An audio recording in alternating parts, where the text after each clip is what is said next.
자식 독립 못 시키면 벌어지는 일 노후가 무너집니다. 캥거루족의 진실.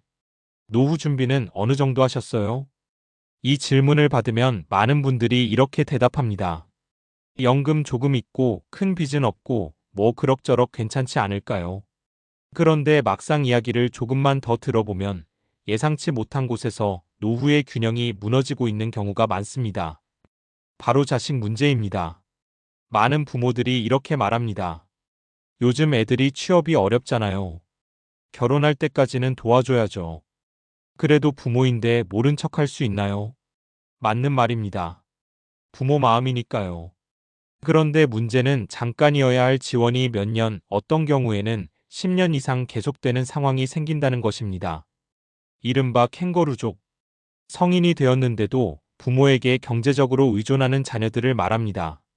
처음에는 잠깐 도와주는 것이었지만 시간이 지나면 부모의 노후 자금이 자식 생활비로 조금씩 빠져나가기 시작합니다. 그리고 어느 순간 부모는 깨닫습니다. 내 노후가 생각보다 위험해졌구나.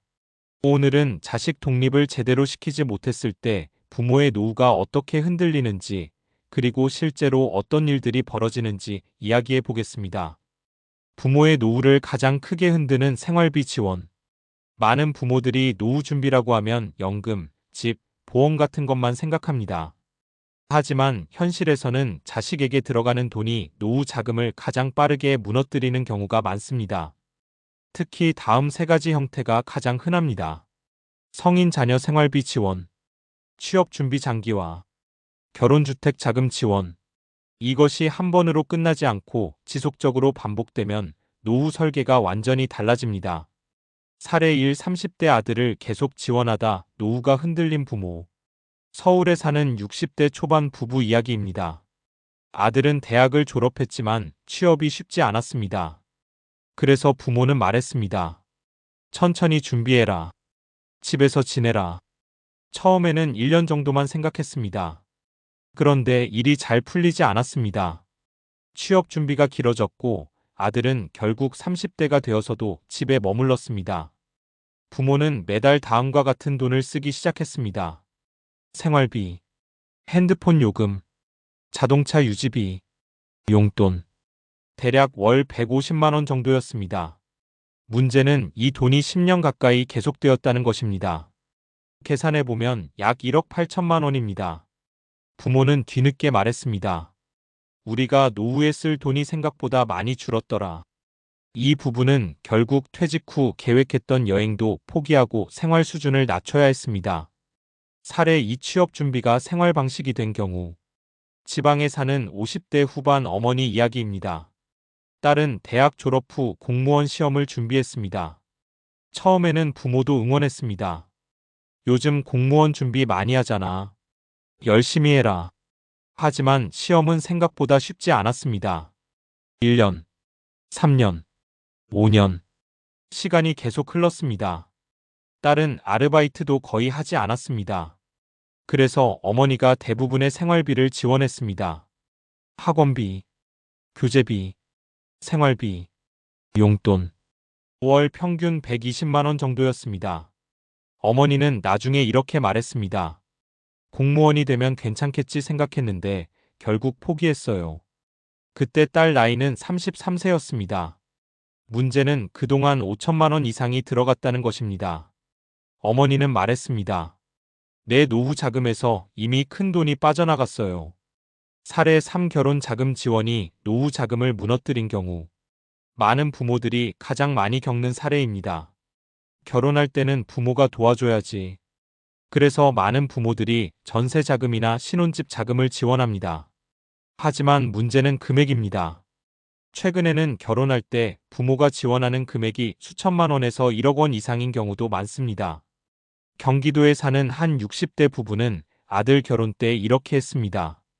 전세 자금 지원 1억 원, 결혼 비용 지원 3천만 원, 총 1억 3천만 원이었습니다. 이 부부는 원래 은퇴 후 월 300만 원 생활을 계획했습니다. 하지만 큰 돈이 빠져나가면서 결국 생활비를 줄여야 했습니다. 남편은 이렇게 말했습니다. 우리가 노후에 쓸 돈을 너무 많이 써버린 것 같아요. 부모가 가장 많이 하는 착각. 많은 부모들이 이렇게 생각합니다. 지금 조금 도와주는 건 괜찮겠지. 하지만 노후 재무에서 가장 중요한 것은 돈의 지속성입니다. 예를 들어 월 100만 원만 줄어도 1년이면 1200만 원, 10년이면 1억 2천만 원입니다. 노후 자금에서 1억 원은 결코 작은 돈이 아닙니다. 그래서 재무 전문가들이 공통적으로 말합니다. 노후 준비에서 가장 중요한 것은 자식의 경제적 독립이다. 자식을 위한 선택이 부모를 힘들게 할 수도 있다. 부모는 자식을 돕고 싶은 마음이 있습니다. 당연한 감정입니다. 하지만 어떤 경우에는 도움이 자녀의 독립을 늦추기도 합니다. 경제학에서는 이것을 의존성 문제라고 말합니다. 지원이 계속되면 사람은 자연스럽게 스스로 해결하려는 압박을 덜 느끼게 됩니다. 그래서 어떤 부모들은 뒤늦게 이렇게 말합니다. 조금 더 일찍 독립시켰어야 했다. 노후를 지키기 위해 필요한 생각. 전문가들이 자주 하는 조언이 있습니다. 자식은 사랑하되 노후 자금은 지켜라. 노후 자금은 단순한 돈이 아닙니다. 의료비, 생활비, 예상치 못한 사고, 장수 리스크. 이 모든 것을 대비하는 마지막 안전망입니다. 그래서 부모가 먼저 안정되어야 자식에게도 부담이 되지 않습니다. 결국 중요한 것은 건강한 거리. 자식을 돕지 말라는 이야기가 아닙니다. 다만 언제까지, 어디까지 도와줄 것인지 기준이 필요합니다. 예를 들어 이런 방식입니다. 취업 준비는 기간을 정한다. 생활비 지원은 일정 금액으로 제한한다. 결혼 지원은 부모 노후를 해치지 않는 범위에서 한다. 이런 기준이 있어야 부모도 자식도 건강한 관계가 됩니다. 마지막으로, 많은 부모들이 자식을 위해 평생을 노력합니다. 그 마음은 정말 대단합니다. 하지만 잊지 말아야 할 것이 있습니다. 부모의 노후 역시 누군가에게 의지하지 않고 지켜야 할 삶이라는 것. 자식의 독립은 단순히 자녀를 위한 일이 아닙니다. 사실은 부모의 노후를 지키는 가장 중요한 준비 중 하나입니다. 그래서 어떤 재무 전문가들은 이렇게 말합니다. 좋은 부모는 자식을 끝까지 책임지는 사람이 아니라 자식을 결국 스스로 서게 만드는 사람이다. 어쩌면 이것이 부모와 자식 모두를 위한 가장 현실적인 사랑일지도 모릅니다. 앞서 이야기한 것처럼 자식의 경제적 독립 문제는 단순한 가정 문제가 아니라 실제로 부모의 노후 안정성과 직접 연결된 문제입니다. 그렇다면 여기서 자연스럽게 한 가지 질문이 생깁니다. 왜 이렇게 캥거루족이 늘어나고 부모의 노후까지 흔들리게 되는 걸까? 이 질문을 이해하려면 단순히 개인의 문제가 아니라 사회 구조, 심리학, 경제학적인 이유를 함께 살펴볼 필요가 있습니다. 왜 캥거루족은 계속 늘어날까? 먼저 현실적인 이유부터 보겠습니다. 요즘 청년들이 부모에게 의존하게 되는 가장 큰 이유는 경제적 진입 장벽입니다. 대표적으로 세 가지가 있습니다. 취업 시장의 경쟁 심화, 주거 비용 상승, 소득 대비 생활비 증가. 예를 들어 통계적으로 보면 청년층의 첫 취업까지 걸리는 기간은 과거보다 길어지고 있습니다. 여기에 수도권의 경우 전세나 월세 비용이 급격히 상승하면서 독립 자체가 부담이 되는 구조가 만들어졌습니다. 그래서 많은 청년들이 이렇게 말합니다. 혼자 살면 돈이 너무 많이 들어요. 문제는 여기서 시작됩니다. 경제적 어려움 때문에 잠깐 의존하는 구조가 장기화되기 시작한다는 것입니다. 심리학에서 말하는 의존성 강화. 여기에는 심리학적인 이유도 있습니다. 행동심리학에서는 보상 강화 이롤리워드 리인포스먼트이라는 개념이 있습니다. 사람은 어떤 행동을 했을 때 불편함이 줄어들거나 도움을 받으면 그 행동을 반복할 가능성이 높아진다는 것입니다. 예를 들어보겠습니다. 취업 준비가 힘들 때 부모가 계속 생활비를 지원해 줍니다. 그러면 당장의 경제적 압박이 줄어듭니다. 이때 뇌는 이렇게 학습합니다. 지금 상태도 크게 위험하지 않다. 그러면 자연스럽게 변화를 위한 긴장감이 줄어들 수 있습니다. 물론 모든 경우가 그렇다는 것은 아닙니다. 하지만 심리학 연구에서는 장기적인 경제적 지원이 독립 시기를 늦출 가능성이 있다는 결과도 보고되고 있습니다. 그래서 부모의 지원은 도움이 되기도 하지만 동시에 의존을 강화할 수도 있는 양면성이 있습니다. 경제학에서 보는 부모 지원의 역설. 경제학에서도 비슷한 개념이 있습니다. 바로 도덕적 헤이모럴 해저드입니다. 쉽게 말하면 위험을 누군가 대신 감당해 줄 때 행동이 달라지는 현상입니다. 예를 들어 보험이 있는 사람이 더 위험한 행동을 할 가능성이 높아지는 것처럼 부모가 계속 경제적 안전망이 되어주면 자녀의 경제적 행동도 달라질 수 있습니다. 실제로 일부 연구에서는 부모와 동거하는 청년이 독립한 청년보다 경제적 자립 속도가 느릴 수 있다는 결과도 있습니다. 왜냐하면 독립하면 바로 현실을 마주해야 하기 때문입니다. 월세, 공과금, 식비, 생활비. 이런 것들이 경제적 책임감을 빠르게 성장시키는 역할을 합니다. 부모 노후가 흔들리는 또 하나의 이유. 여기서 중요한 문제가 하나 더 있습니다. 바로 수명 증가입니다. 과거에는 은퇴 후 평균적으로 1015년 정도의 노후를 준비하면 됐습니다. 하지만 지금은 다릅니다.